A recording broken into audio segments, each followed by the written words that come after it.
नमस्कार, स्वागत है आपका। आप देख रहे हैं हमारा छत्तीसगढ़। मैं हूं आपके साथ अनाया शर्मा। शुरुआत करेंगे खबरों के विस्तार से। रायपुर विधानसभा के बजट सत्र का आज 15वां दिन है और सदन में सीजीएमएससी के जरिए दवा वितरण को भी अनियमितता का मुद्दा गूंजेगा। वहीं आपको बता दें, विधायक बालेश्वर साहू ध्यानाकर्षण का मुद्दा उठाएंगे। वहीं सीएम विष्णुदेव साय और मंत्री बृजमोहन अग्रवाल पत्रों को पटल पर रखेंगे। इसके बाद सीएम विष्णुदेव साय के विभागों की अनुदान मांगों पर चर्चा होगी। इसके साथ ही वित्त मंत्री ओपी चौधरी विनियोग विधेयक 2024 पेश करेंगे। प्रश्नकाल श्रीमती संगीता सिन्हा जी। माननीय अध्यक्ष महोदय जी, मंत्री जी के उत्तर में 2022-23 में प्रदेश में चना का रकबा 2,54,901 हेक्टेयर है अध्यक्ष महोदय जी, जबकि उड़द मूंग तुअर का रकबा मात्र 1,15,000 हेक्टेयर है। तो आदरणीय अध्यक्ष महोदय जी, मैं मंत्री महोदय से जानना चाहती हूँ, जब कम रकबा वाले दलहन तिलहन की खरीदी की जा रही है तो चना को समर्थन मूल्य में खरीदने की व्यवस्था, मतलब क्या व्यवस्था की गई है, इसकी जानकारी चाहिए अध्यक्ष महोदय जी।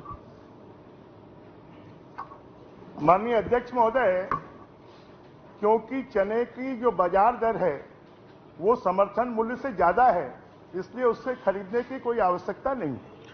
चलिए। आदरणीय अध्यक्ष महोदय जी, अरे आप लोगों ने तो घोषणा की थी रबी फसल को खरीदने की समर्थन मूल्य में। आदरणीय अध्यक्ष क्यों नहीं खरीदे आप तक? मैंने अपने पूर्ववर्ती कार्यकाल की बात नहीं करी, मैं वर्तमान की बात कर रही हूं। अरे आपकी सरकार ने घोषणा की थी कि नहीं की थी? आपकी सरकार ने घोषणा की थी रबी फसल को खरीदा जा रहा है। आज के अध्यक्ष महोदय, चंद्राकर जी हर एक प्रश्नकर्ता को उलझाते हैं। अभी की बात हो रही है, पिछले 5 सालों की बात नहीं हो रही है। आपका पूरा सम्मान करते हुए मैं सिर्फ याद दिलाने कहा कि रबी फसल पूरा खरीदने की घोषणा वो मुझे याद दिला देना ना। नेता प्रतिपक्ष मैं हूँ, उन बेचारों को परेशान करते हो। बेचारी है आदरणीय अध्यक्ष महोदय जी, बेचारी है वो।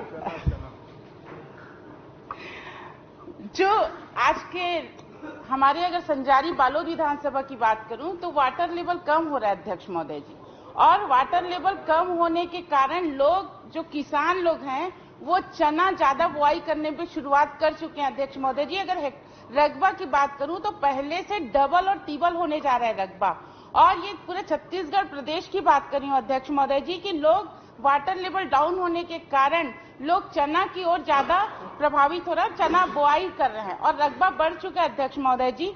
तो जब कम हेक्टेयर वाले को खरीदा जा रहा है तो चना को भी समर्थन मूल्य में खरीदे जाने का आपके इसमें उत्तर में आया अध्यक्ष महोदय की। चना का समर्थन मूल्य 5440 रुपया है। तो आदरणीय अध्यक्ष महोदय जी की उनके चना के खरीदने के कोई केंद्र व्यवस्था किया गया है, खरीदी केंद्र खोला गया है, उसकी मुझे जानकारी चाहिए। जब बाजार में कीमत ज्यादा हो जाता है और ज्यादा कीमत में बिकने लगता है तो समर्थन मूल्य की आवश्यकता समाप्त हो जाती है। आदरणीय अध्यक्ष बृजमोहन जी ने वही जवाब दिया कि इस कीमत से ज्यादा यदि बिकने लगा है, मंडी में बिल्कुल चना नहीं आएगा क्योंकि ज्यादा कीमत में बिक रहा है। आपका जवाब बृजमोहन जी ने बहुत साफ दिया। और आगे कोई प्रश्न है तो करिए। मैंने सिर्फ दलहन तिलहन की धान खरीदी केंद्र का जानकारी चाहा है, बस वो ले लीजिए। माननीय अध्यक्ष महोदय, 20 जिलों में धान खरीदी केंद्र बनाए गए हैं और उनके माध्यम से अगर कोई आता है, पहली बात कोई आता नहीं है, अगर कोई आता है तो उसको खरीदने के लिए हम तैयार हैं। चलिए। आदरणीय अध्यक्ष महोदय जी, मैं बस इतना चाह रही हूं कि आज के डेट में सभी जगह दलहन तिलहन का रकबा बढ़ चुका है, तो मैं निवेदन करना चाहती हूं कि जो आप 20 जगह बता रहे हैं उसको सभी जिला में खोला जाए या ब्लॉक स्तरीय में दलहन तिलहन खरीदी केंद्र खोला जाए। ये निवेदन कर रही हूं सरकार से। निश्चित रूप से माननीय अध्यक्ष महोदय, अगर किसान बेचने के लिए आते हैं और कोई आवश्यकता होगी तो हमको नए खरीदी केंद्र खोलने में कोई दिक्कत नहीं। चलिए, बहुत अच्छा। धन्यवाद अध्यक्ष महोदय। माननीय अध्यक्ष महोदय, मैं आदिम जाति विकास मंत्री जी से जानना चाहूंगा। 1 मिनट भैया। सरगुजा संभाग के 1 मिनट इसी में अध्यक्ष नहीं, इसमें नहीं पूछ रहा हूं मैं। ये माननीय वरिष्ठ हमारे चंद्राकर जी ने विधायक महोदय के लिए बिचारी और मेरे लिए बेचारा शब्द का उपयोग किया है। मैं शायद इसे असंसदीय नहीं मान रहा हूं, आपने कहा ये बेचारों को मत उलझाओ करके, तो मैंने कहा बेचारा नहीं है, बेचारी है। हाँ, तो बेचारा बेचारी सब किसी ने भी बोला है, किसी ने भी बोला है विलोपित किया जाता है।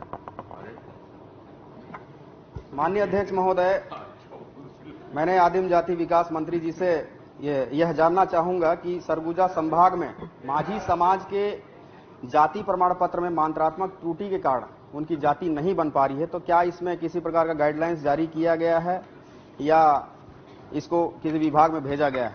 माननीय अध्यक्ष महोदय। माननीय अध्यक्ष महोदय, केंद्रीय जनजाति कार्य मंत्रालय को इस संबंध में पत्र भेजने की कार्रवाई हम कर रहे हैं। माननीय अध्यक्ष महोदय, क्योंकि ये कार्रवाई जल्द करने की जरूरत है, क्योंकि जिस समाज के बारे में मैं उल्लेख कर रहा हूं, इनकी परिस्थिति अति दयनीय है और इसका फायदा उठाकर कुछ असामाजिक तत्व लोग, जैसे उनकी सामाजिक स्थिति ठीक नहीं होने के कारण से वो जमीन अपना विक्रय करते हैं, तो उनकी साक्षरता उस हिसाब से नहीं होने के कारण से यदि 1 एकड़ जमीन वो बेच रहा है तो उसके आगे शून्य लगाकर उसकी पूरी की पूरी जमीन हथियाने का काम, उन्हें बंधुआ मजदूर बनाने का काम तक किया जा रहा है और ये निरंतर इस जाति प्रमाण पत्र के लिए लड़ाई कर रहे हैं। तो इसलिए अति गंभीर विषय है, इसको जल्दी से इस त्रुटि को सुधारने के लिए प्रक्रिया किया जाए। और एक सवाल जो कि मैं जनसंपर्क के दौरान एक 10 साल के बच्चे ने हमसे किया था, मैं उस सवाल को सदन के सामने रखना चाहूंगा और चाहूंगा कि मंत्री जी भी इस सवाल पर गौर करें। मैंने उस बच्चे को पूछा कि स्कूल जथस की नहीं, तो उसका जवाब ये था अध्यक्ष महोदय कि हमार तो जाति प्रमाण पत्र बने नहीं, तो मैं स्कूल जाके क्या करूं। तो ये 10 साल के बच्चा जो कि एक समाज का एक नई पीढ़ी है, उसमें यदि ऐसी भावनाएं फैल रही है सिर्फ एक जाति प्रमाण पत्र का, जबकि जो सौता और सौता दोनों एक ही जाति के लोग हैं, सामाजिक परिस्थिति दोनों की खराब है, तो इसको जल्दी से सुधारा जाना चाहिए। और इस सवाल का जवाब मैं चाहूंगा वो 10 साल के बच्चे का मंत्री जी जवाब देंगे। धन्यवाद। माननीय अध्यक्ष महोदय, केंद्र की सरकार ने आपके समय के प्रस्ताव के ऊपर में 12 जातियों को अनुसूचित जनजाति में शामिल किया और केंद्र की सरकार इस मामले में संवेदनशील है और हमारी विष्णुदेव साई जी की सरकार, उनके नेतृत्व में चलने वाली, ये भी संवेदनशील है। हमने सरकार में आते ही इसकी प्रक्रिया शुरू कर दी है और जल्द ही इस संबंध में पूरा प्रस्ताव हम केंद्र सरकार को भेज देंगे। और स्वाभाविक है, माननीय जो विधायक जी का दर्द है वो स्वाभाविक है कि एक मात्रात्मक गलती के कारण, क्योंकि अंग्रेजी में माझी है और हिंदी में मांझी है और उसके कारण उनको ये आरक्षण का लाभ नहीं मिल रहा है। हमारी कोशिश होगी कि जल्द से जल्द इसको सुधारा जाए। ठीक है। श्री प्रमोद, धन्यवाद अध्यक्ष महोदय। आप बोलिए। सर, छत्तीसगढ़ में ऐसी कई जातियां हैं माननीय मंत्री जी, जी कई जातियां हैं जो मात्रात्मक त्रुटि के कारण उनको न एसटी का न एससी का प्रमाण पत्र नहीं मिल रहा है। तो ऐसी सभी जातियों के त्रुटियों को सुधार के लिए आपकी ओर से पहल किया जाए, एक प्रस्ताव भेजा जाए केंद्र सरकार को, ये मेरा आपसे निवेदन है। निश्चित रूप से नेता प्रतिपक्ष जी की जो चिंता है वो हम सब की भी चिंता है और आप क्योंकि केंद्र में मंत्री भी रहे हैं, आप इस बात को अच्छी तरह जानते हैं कि इसकी प्रक्रिया क्या है। तब प्रतिपक्ष जी को तो लिंग परिवर्तन में आपत्ति विलोपित करवा दी है, बेचारा को बेचारी करवाया, सिर्फ लिंग परिवर्तन हुआ उसमें आपत्ति ले दी। प्रमोद मीन जी, ठीक हो गया जवाब। तो इसलिए माननीय अध्यक्ष जी, जो नेता प्रतिपक्ष की चिंता हम सबकी चिंता है और हमारी कोशिश होगी कि जल्द से जल्द मात्रात्मक त्रुटि के कारण जिनको लाभ नहीं मिल रहा है उनको भी लाभ मिले और इसके लिए हमारी सरकार पूरी तरह वचनबद्ध है हो तो भेजवा और इस काम को हम करेंगे। कोई सूची हो तो आप भिजवा दें। मैं बिल्कुल भिजवा दूंगा सर। ठीक। इसी सदन ने मेरी जाति को आदिवासी में सम्मिलित करने के लिए भेजा है, उसको भी देख लीजिएगा। प्रमोद मीन जी। इंद्र साव। माननीय अध्यक्ष महोदय, मेरे प्रश्न के जवाब में माननीय उसे भी चुकेंगे एक छोटे से ब्रेक के लिए, लौटेंगे आपके पास इस ब्रेक के बाद।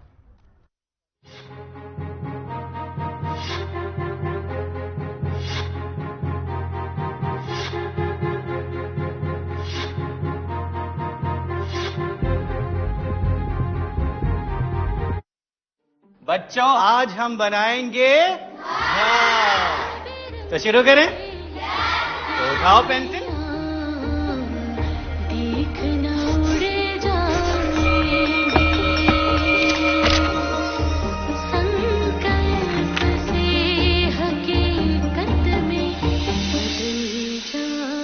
कुसुम, तुमने झोपड़ी क्यों नहीं बनाया?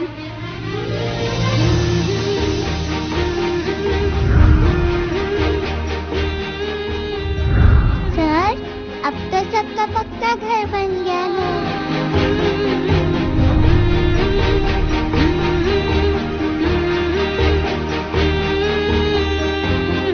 डबल इंजन की सरकार, बढ़ रही विकास की रफ्तार, मोदी की गारंटी, विष्णु का सुशासन।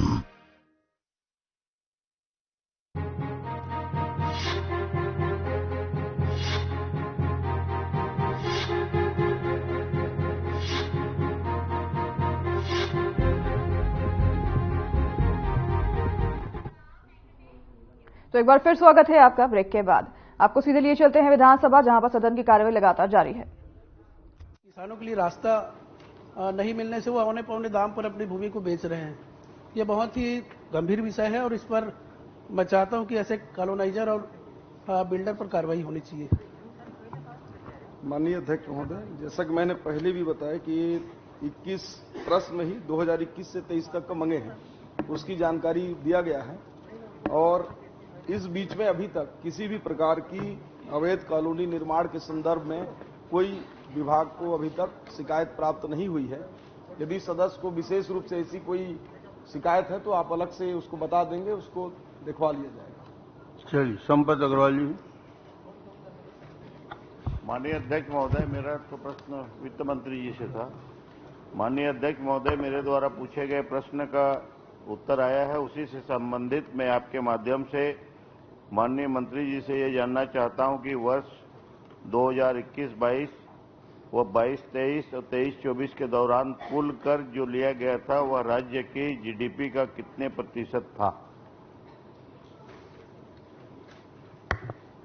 आप देंगे जो।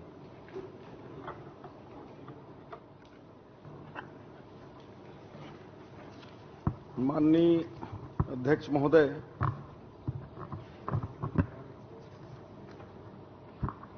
माननीय सदस्य ने जनवरी 2021 से 23 तक जो जानकारी मांगी थी उसका जानकारी लिखित में दे दिए गए हैं।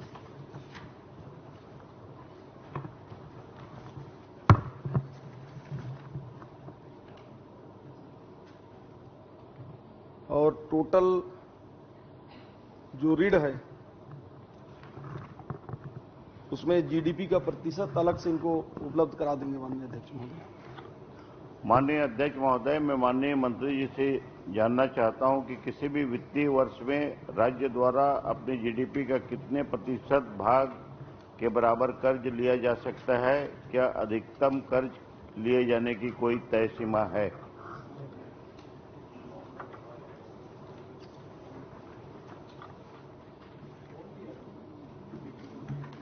माननीय अध्यक्ष महोदय, ऋण की सीमा जीडीपी से कंपेयर करके पूछ रहे हैं। इसमें माननीय अध्यक्ष महोदय, कर्ज लेने की किसी भी राज्य की सीमा एफआरबीएम एक्ट के तहत 3% से कम होना चाहिए। चलिए, बस जवाब ठीक है, आ गया। अब पूछिए।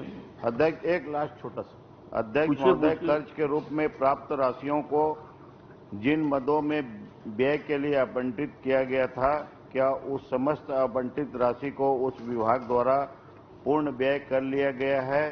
क्या कोई ऐसे भी प्रकरण है जिसमें आवंटित राशि समय में खर्च न हो पाई हो? अगर ऐसा है तो क्यों? ये कौन से वर्ष का पूछ रहे हैं आप? कब से कब तक का? अभी करंट का कि अभी करंट का? माननीय अध्यक्ष महोदय, जितना कर्ज लिया गया था वो अलग अलग मद से खर्च हो गया क्या? जी, ये इनका प्रश्न है। ये माननीय थोड़ा डिटेल प्रश्न है, काफी व्यापक प्रश्न है, इसकी जानकारी उपलब्ध करा देंगे तो अच्छा होगा। ठीक है, इसकी जानकारी उपलब्ध करा देंगे। वैसे जो खर्च नहीं होता वो सरकारी खजाने में जमा हो जाता है। धन्यवाद अध्यक्ष। चलिए, बहुत अच्छा। विद्यावती सितार।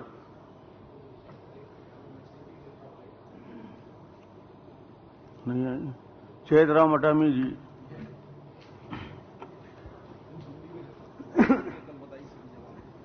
मेरा प्रश्न आदिम जाति विकास मंत्री से है।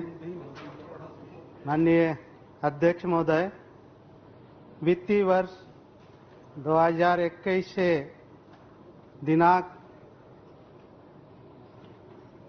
तक कलेक्टर आदिवासी विकास सहायक आयुक्त जिला दंतेवाड़ा दक्षिण बस्तर दंतेवाड़ा तथा एकीकृत आदिवासी विकास परियोजना दंतेवाड़ा द्वारा किस किस मद से क्या क्या कार्यों हेतु कितनी कितनी राशि व्यय की गई है, वर्षवार मदवार कार्यवार जानकारी उपलब्ध कराएं। प्रश्नांक का के कार्यालयों को डीएमएफ टी मद से भी व्यय हेतु राशि प्राप्त हुई है। यदि तो प्राप्त राशि को किस किस प्रयोजन हेतु कितना कितना कब कब क्या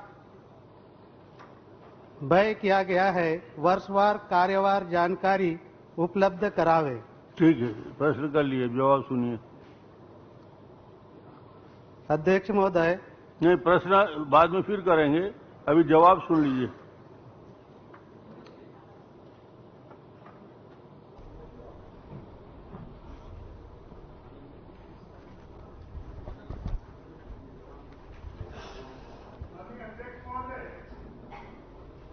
जो दंतेवाड़ा जिले में अनुसूचित जाति जनजाति पिछड़ा वर्ग के कुल 127। चलो तो फिलहाल रुकेंगे एक छोटे से ब्रेक के लिए, लौटेंगे आपके पास इस ब्रेक के बाद।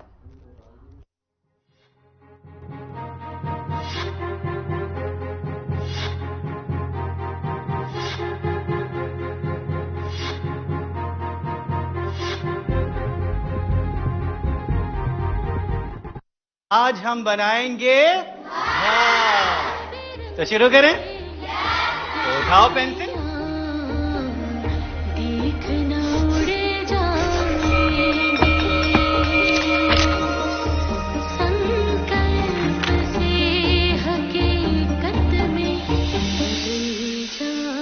कुसुम, तुमने झोपड़ी क्यों नहीं बनाया?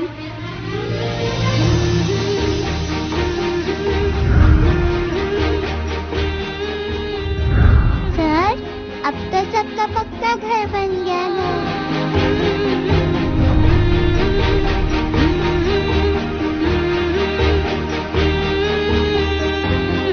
डबल इंजन की सरकार, बढ़ रही विकास की रफ्तार, मोदी की गारंटी, विष्णु का सुशासन।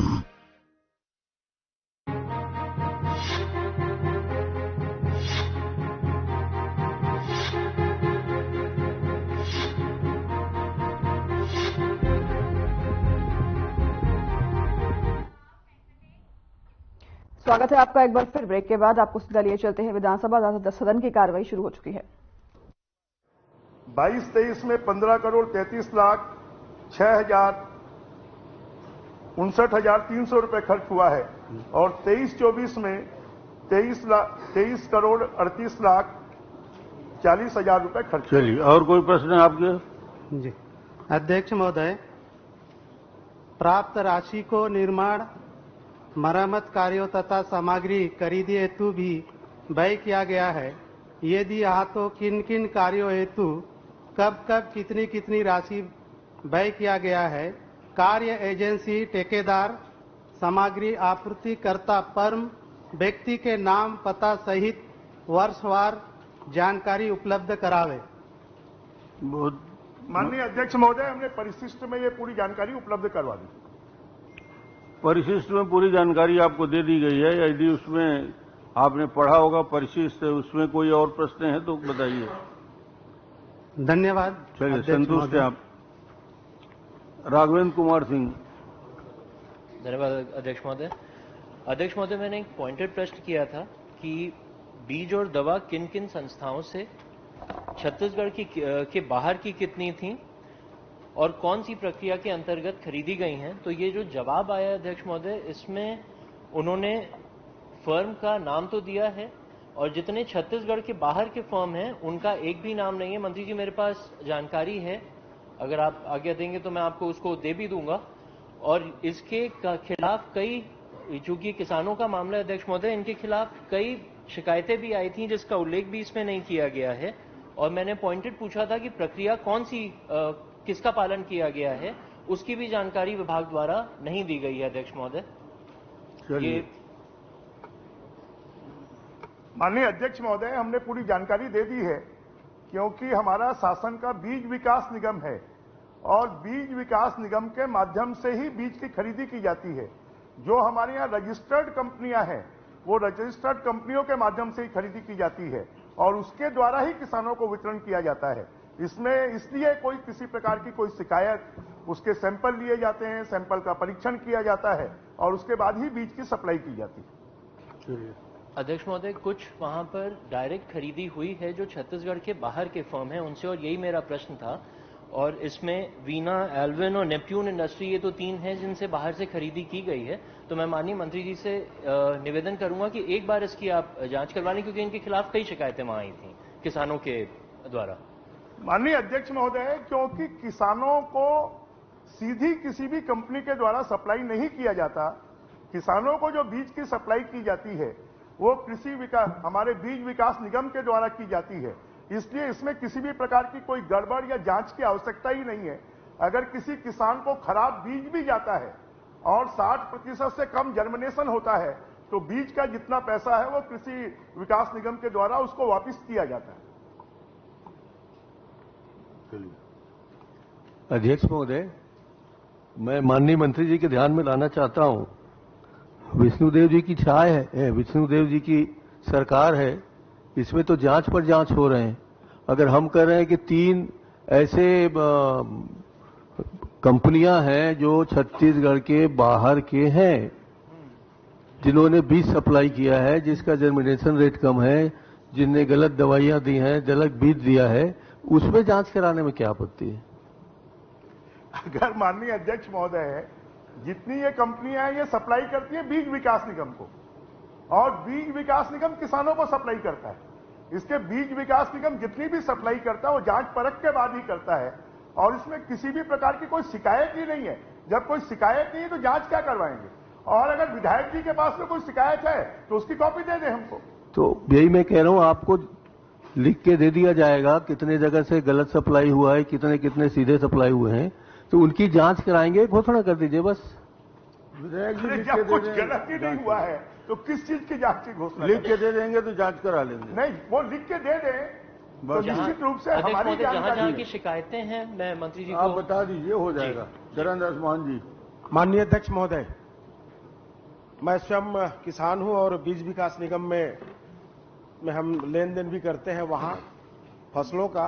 वास्तव में बीज विकास निगम के द्वारा या सरकार के द्वारा जिस प्रकार से बीजों का वितरण होता है कि भाई छत्तीसगढ़ से उत्पादन करके देते हैं, एक बार डीएमएफ मद से हमारे हजारों किसान को पायोनियर कंपनी का मक्के का सप्लाई हुआ था और वह मक्का कहीं पे कोई जर्मिनेशन नहीं हुआ, हमारा खाद भी गया और सरकार का जो बीज का जो काम था वो बेकार हुआ। आप कोई प्रश्न करना है तो प्रश्न करिए ना। प्रश्न एक ही है कि भाई पायोनियर कंपनी का हम किसानों को मक्का दिया गया था। माननीय मंत्री महोदय बोल रहे हैं कि 60% जर्मिनेशन, वो तो 6% जर्मिनेशन नहीं हुआ था, हमारा खाद भी गया था और उस सत्र का फसल दूसरे फसल लेते उसका भी हम लाभ नहीं पाए। मैं यही बात कर रहे हैं आप? कब की बात कर रहे हैं? कौन से वर्ष का? ये 3 वर्ष पहले की बात है। ये आप लिख के दे दीजिए 3 वर्ष पहले। सरकार किसी के रहे, किसान तो भाई हमको तो तकलीफ हुआ है ना। आप लोग खाली एक ही प्रश्न करते किसकी सरकार थी? सरकार कोई भी रहे, अगर गलत हुआ है तो गलत। आप इधर मत देखिए, सीधी सी बात है, किसान के नाते इस बात को बोल रहा हूँ। आप आराम से बैठ जाइए मंत्री जी, मत करो, विष्णुदेव सरकार लिख के जवाब। ठीक है ना भाई, विष्णुदेव सरकार आपकी पार्टी की सरकार थी, मतलब आप नहीं सुनते थे। अरे ऐसी बात नहीं है भैया, चलिए हमारी समस्याओं का समाधान होना चाहिए, किसानों के प्रति अन्याय नहीं होना चाहिए। ठीक है, आपसे सहमत। माननीय अध्यक्ष महोदय, इस भारतीय जनता पार्टी की सरकार में किसानों के साथ कोई अन्याय नहीं होगा। बस हम 2100 रुपए में धान खरीद रहे हैं, हम 2100 रुपए 21 क्विंटल खरीद रहे हैं, 2100 रुपए में दे।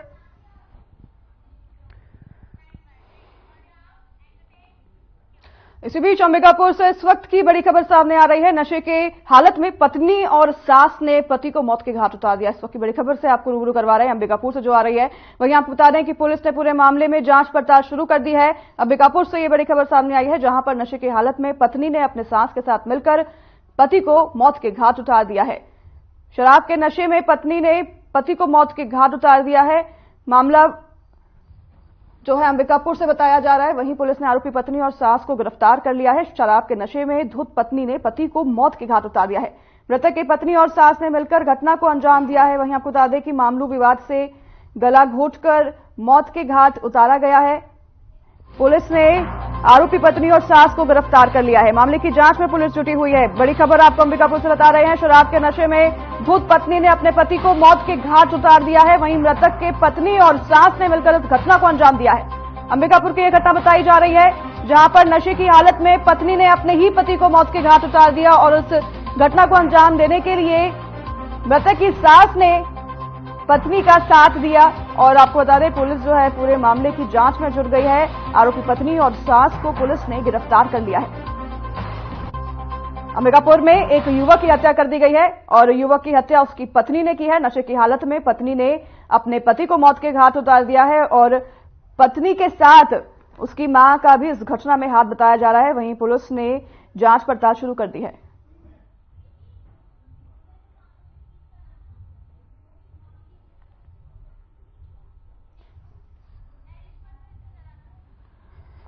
अंबिकापुर से खबर सामने आ रही है, जहां पर नशे की हालत में पत्नी ने अपने पति को मौत के घाट उतार दिया है। और आपको बता दें कि इसके साथ सास की भी मिलने के खबर सामने आ रही है। सास यानी कि पत्नी की मां जो है इस घटना में शामिल थी और दोनों के लिए पुलिस ने मामला दर्ज कर लिया है और कार्रवाई शुरू कर दी है। तो फिलहाल इस कार्यक्रम में हमारे साथ बस इतना ही। नमस्कार।